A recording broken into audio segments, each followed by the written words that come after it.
Assalamualaikum warahmatullahi wabarakatuh.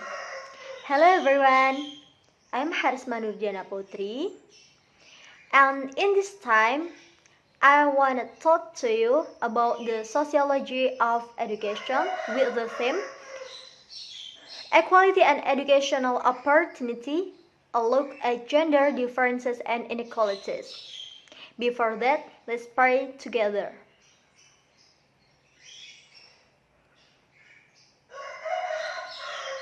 So, now let's get started.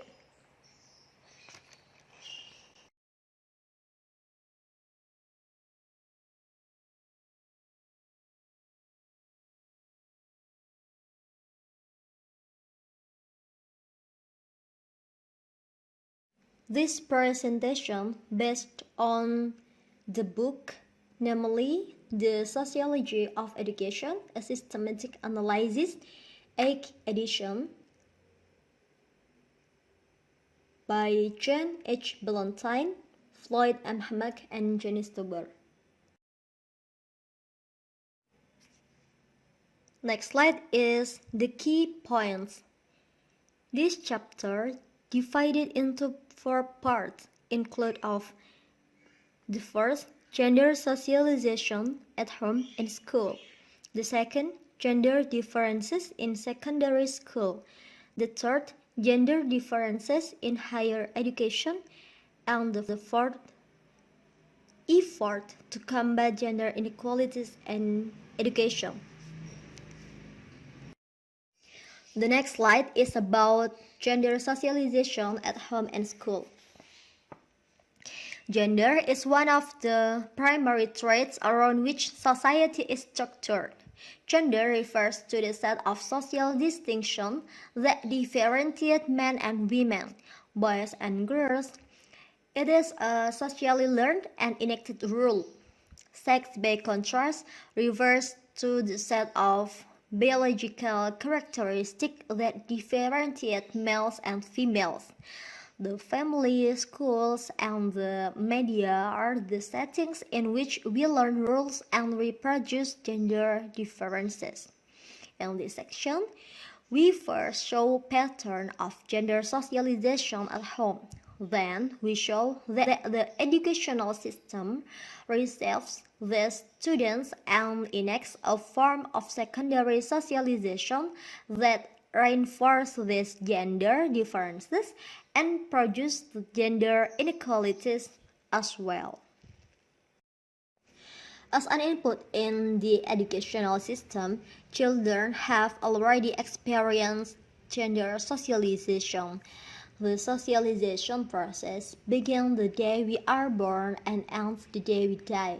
Girls and boys are socialized differently from birth, so that by the time they begin school, most children have a good idea of their gender identity.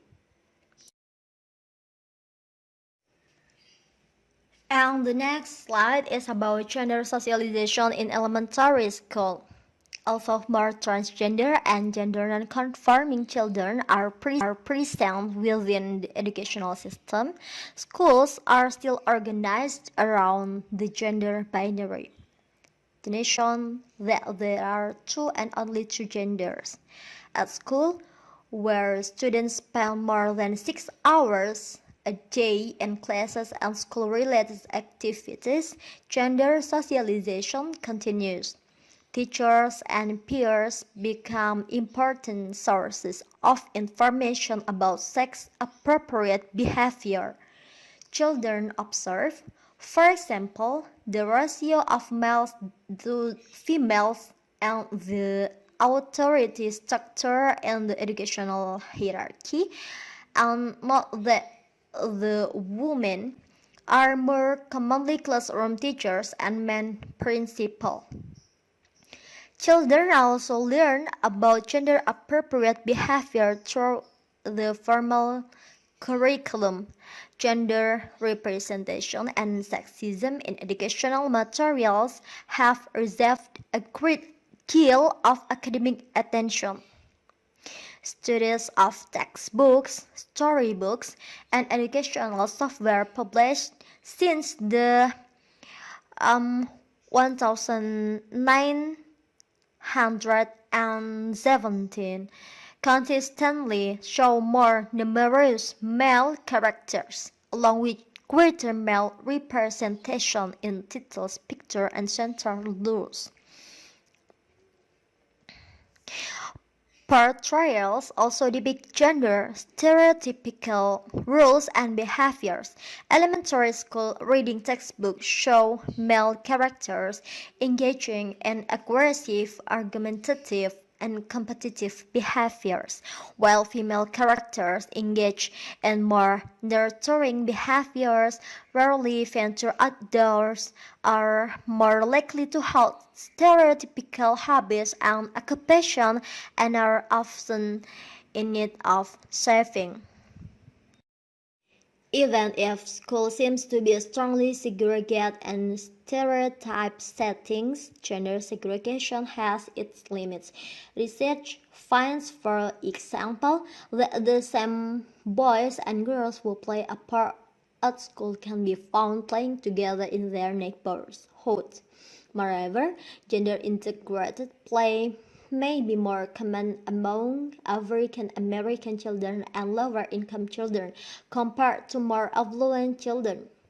Although there are children who resist these patterns, and there are exceptions to every rule, this research suggests that the formalized structure of schooling reinforces gender segregation and gender differences.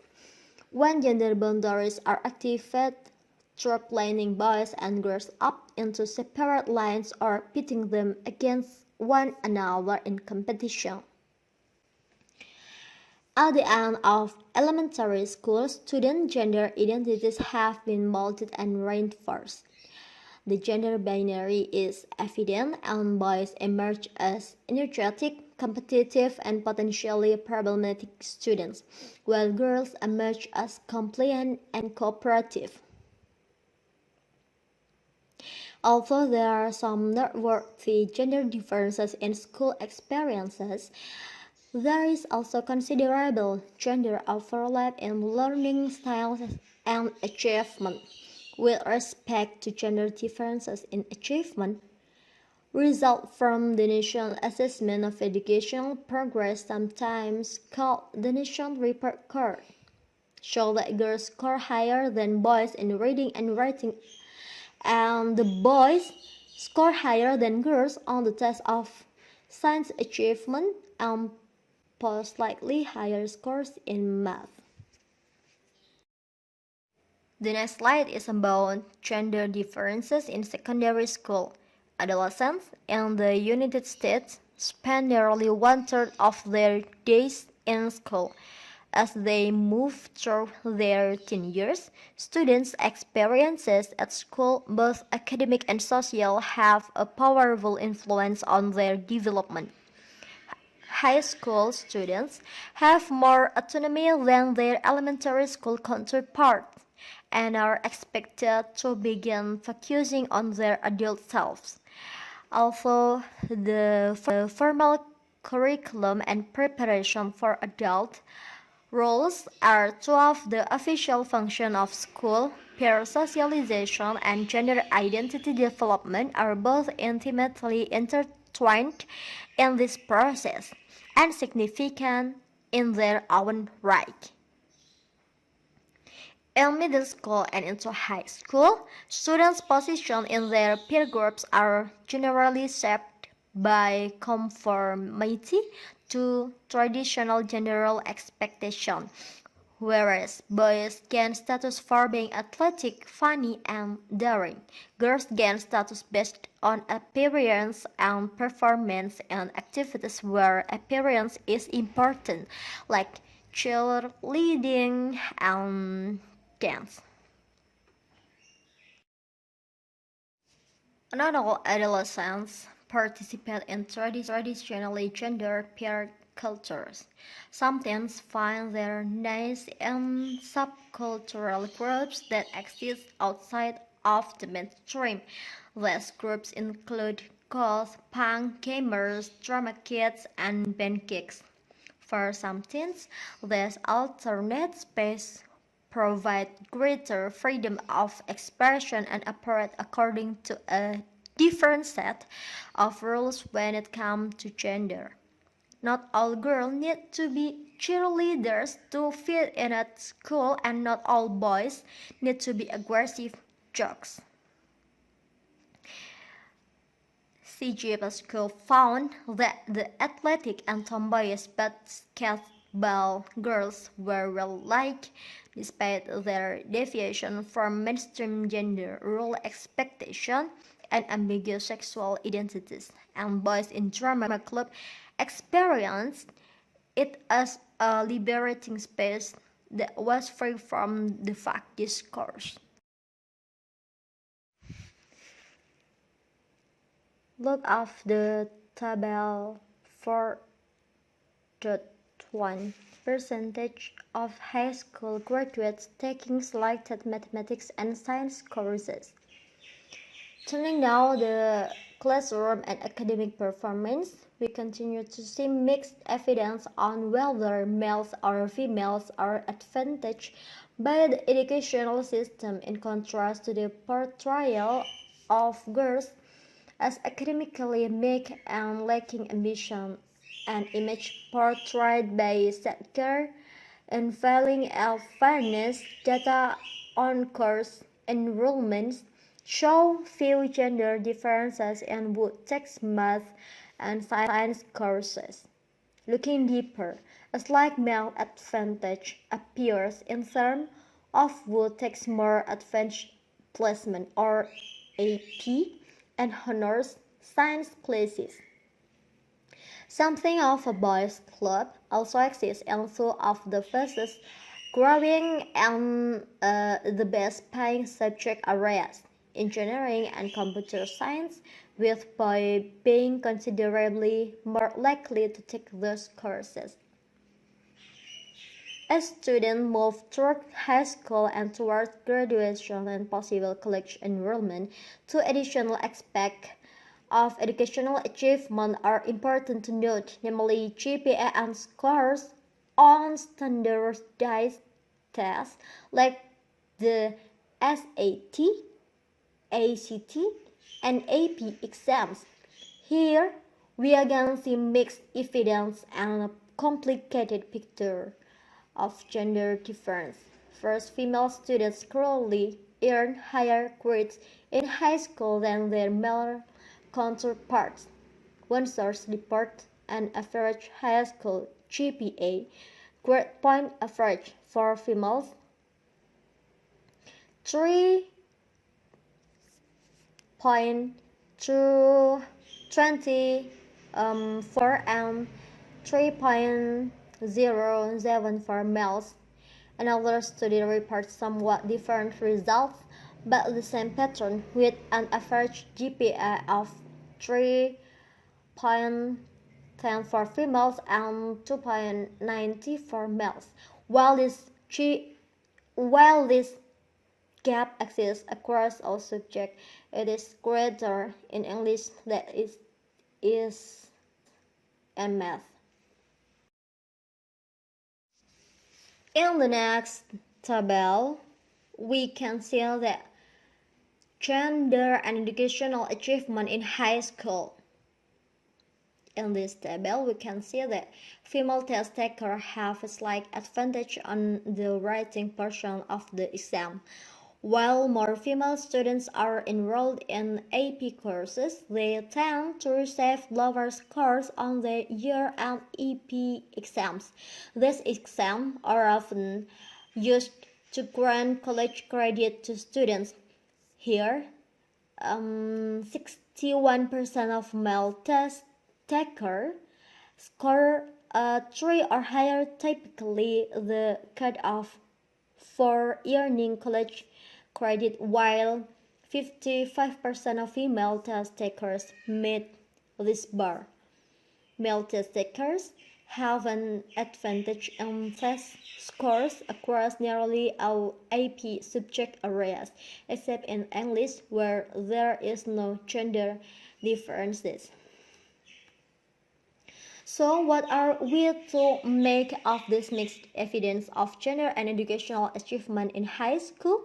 Given the mixed pattern, it is not logical to conclude that either boys or girls have an innate cognitive advantage over the other. Instead, this pattern reflects ongoing themes of gender socialization and point toward gender inequalities beyond high school. First, take the female advantage in GPA. High school GPA is a reflection of daily performance over the long haul. Unlike high-stakes standardized tests, it reflects regularized behavior and habits. Research shows, for example, that high school girls spend more time on homework than high school boys. They also have more positive attitudes towards school. They are more likely to indicate that they like school. They find their schoolwork meaningful and important, and they believe that they learn in school will be important later in their life.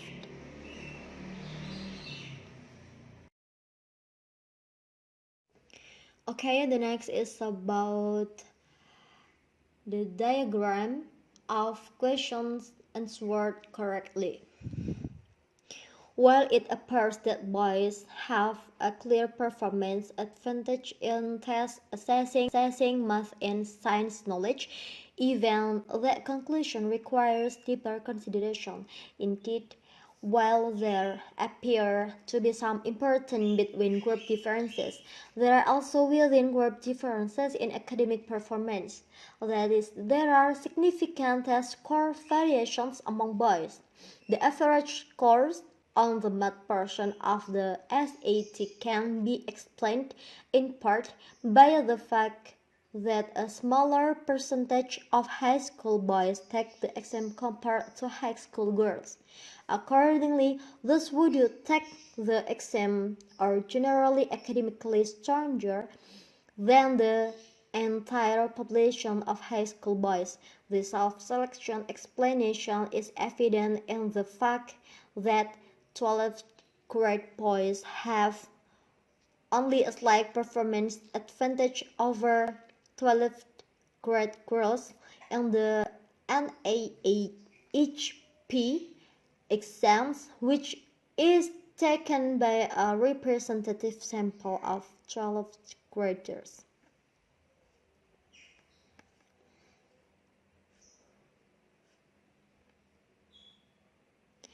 As high school drives to a close, additional measure can be used to mark gender differences in educational success. Thus, to point toward contradictory conclusions, girls have the edge first in terms of high school graduation rates. In recent years, about 85% of girls finish high school on time, while only 78% of boys do so. Girls are more likely to enroll in college. Currently, 56% of college students are female and 45% are male.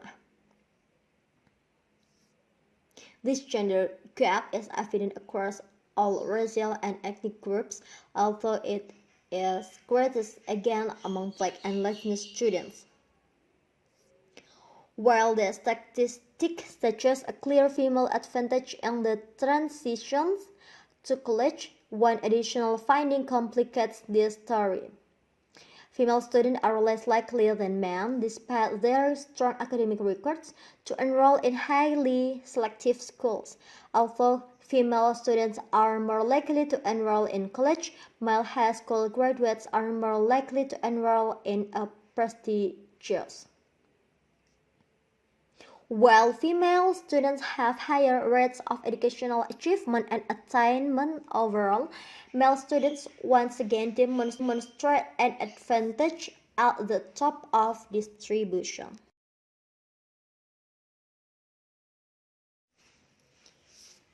Gender differences in higher education. Finally, as students transition into college, we again see a mixed picture when it comes to gender and educational equality. Looking historically, Ohio's Oberlin College was the first to open its doors officially to women in 1837. Even then, women's education was restricted to domestic subjects. Throughout the 19th and into the early 20th centuries, most female college students were educated at women's college where they received an education befitting young privileged women.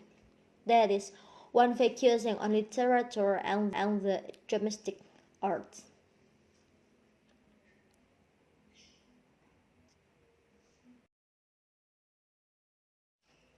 And the 4.3 table shows patterns of men and women completion of bachelor's degrees in different courses of study.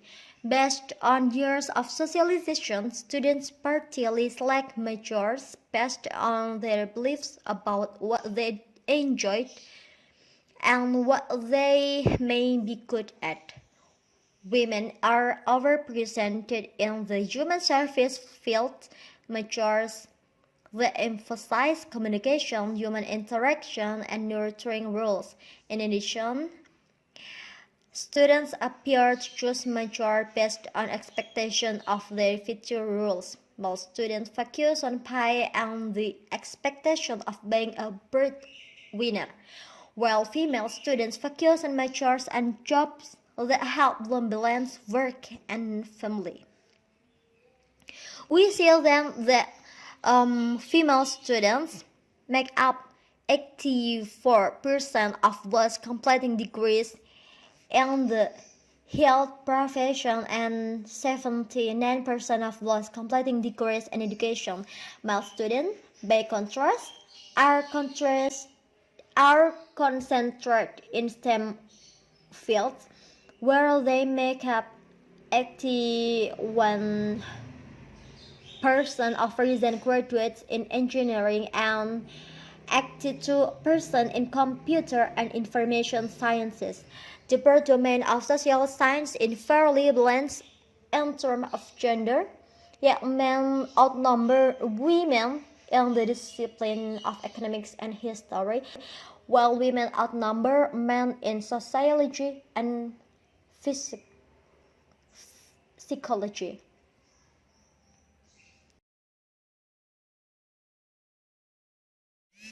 Gender differences in graduate study and beyond. At the table of 4.4 shows that women represent the majority of those completing master's degrees in education, and men represent the majority of those earning master's degrees in engineering. Women constitute nearly half of all new graduates in law, medicine, and dentistry, as well as those completing PhD program.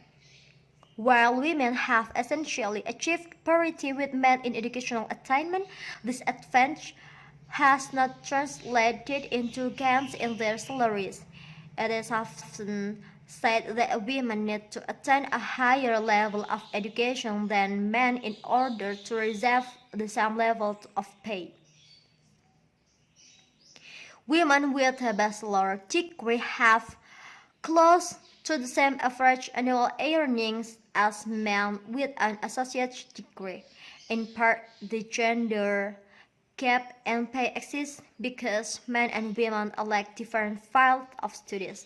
Average salaries in engineering, where men constitute the majority of graduates, are among the highest out there.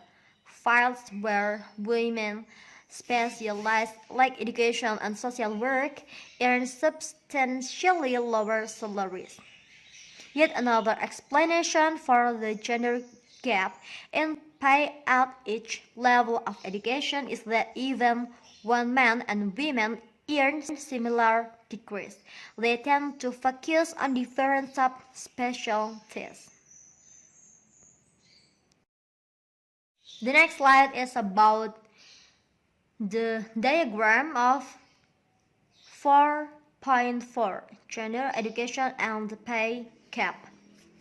The biggest reason, though, for the continued gender gap in pay is that most employers have not yet adapted to the reality that women now constitute nearly half of all workers.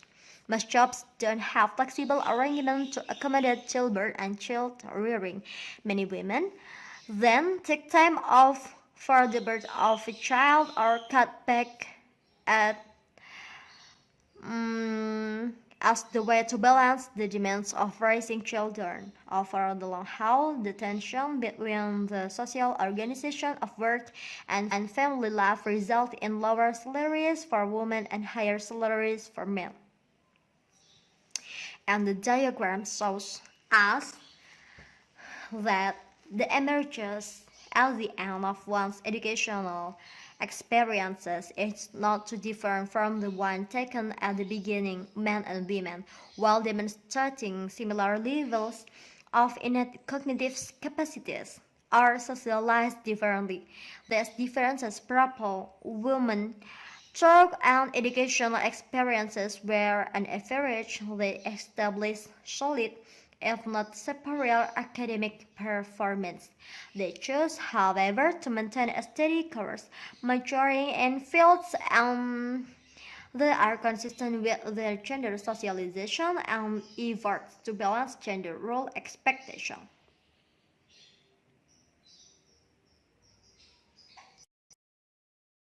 International interlude, gender differences and inequalities in global context. So the table of 4.5 show us that differences are evident in literacy rates and years of school completed.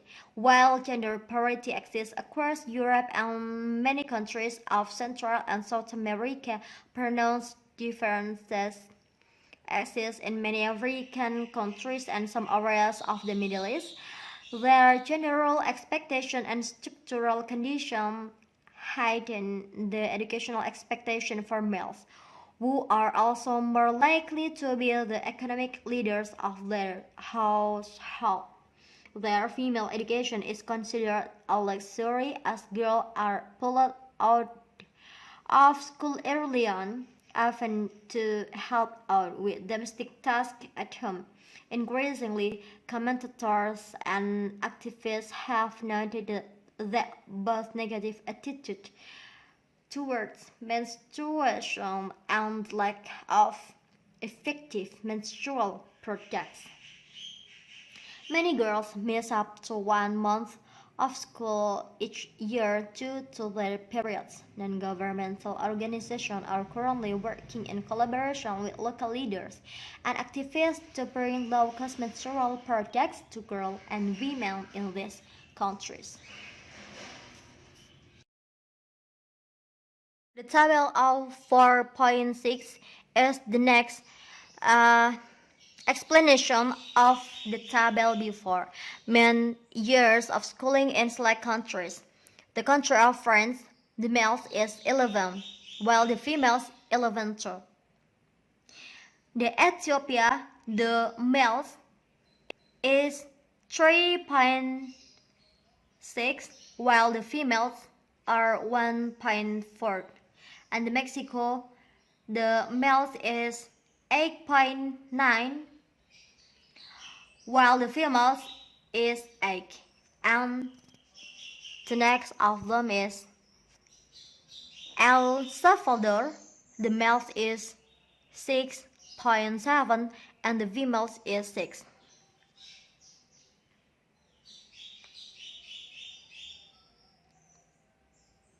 Women's participation in secondary education, however, remains a fraction of men's in the poorest countries of Africa and Afghanistan. Without education, women cannot participate fully in the economic and political aspects of society. In fact, research indicates that social well-being is heavily dependent on women's education, where societal levels of life expectancy, economic growth, political participation, and more are all powerfully tied to women's education. Still, access to literacy and education remains a major problem for much of the world's population. Effort to combat gender inequalities in education. Given some of the gender gaps in education, researchers, policy makers, parents, and advocates wonder if there are better ways of doing things. We conclude this section of gender differences in education by discussing a few such examples. Single-sex education. So the single-sex education during the mid of 1800 in the form of women college emerged as a way to provide young women with education that was suited to their domestic role in society. 100 years later, with the dawn of the women's movement, many look to women's college as a way to better educate and prepare women for leadership positions in society. Today, some advocates of single-sex education still see it as a way to promote women's equality. Others see it as a way to address the educational underachievement of boys. So what does the research say? Are less benefits to separating the sexes?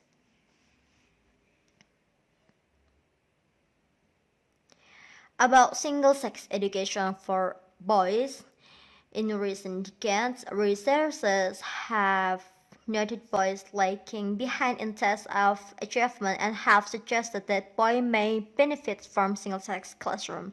Within elementary, middle, and high school, advocates have suggested that separating boys and girls either entirely or for a few periods each day may improve learning outcome for both. Learned Sachs, the founder of the National Association for Single-Sex Public Education, suggests that because boys and girls learn differently, classroom organization and pedagogy should reflect these differences. In addition to being more active, connected learners, boys may learn math better when focusing on abstract principles, while girls thrive using real-world examples and story problems. Gender differences also exist, and sex are used in what motivates boys and girls to perform at their best and how teachers can use feedback to improve performance. Some advocates believe that single-sex classrooms are especially needed in lower-income and minority communities, where students may lack a male role model in the home.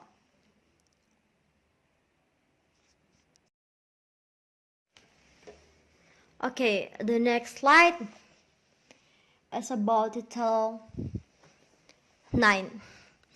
In 1972, the United States Congress and President Richard Nixon passed Title 9 of the Civil Rights Act, which declared no person in the United States shall, on the basis of sex, be excluded from the participation in, be denied the benefit of, or be subjected to discrimination under any education program or activity receiving federal financial assistance.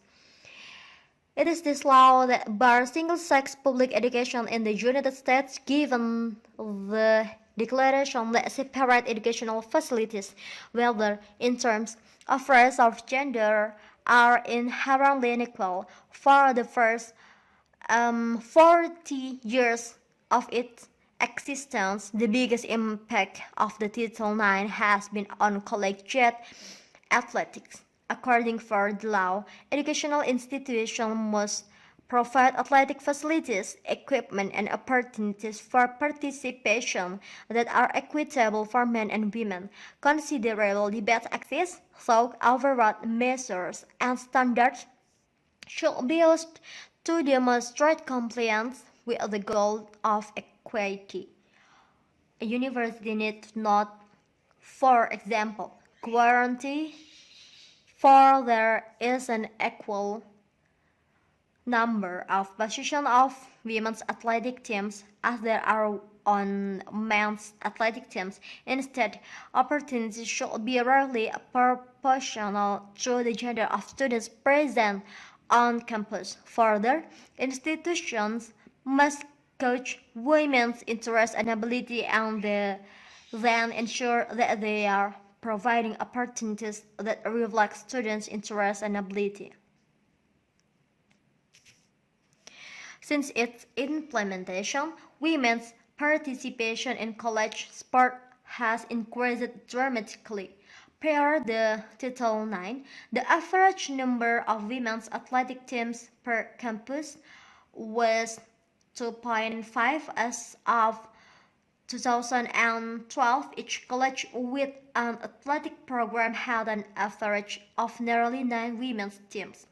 Moreover, women represent slightly more than 40% of all collegiate athletes. With the growth of interest and participation of women in sport, and in a context where athletic department budgets are more limited, men's sport teams have taken some cuts, while men remain statistically overrepresented in college sport, representing about 42% of college students, but 57% of college athletes.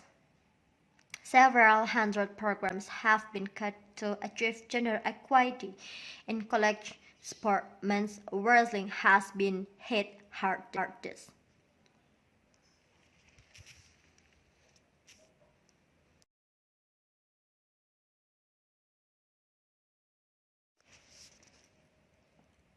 So that's all for me, and thanks a lot for your attention. Maybe this is useful for us, and see you. Wassalamualaikum warahmatullahi wabarakatuh.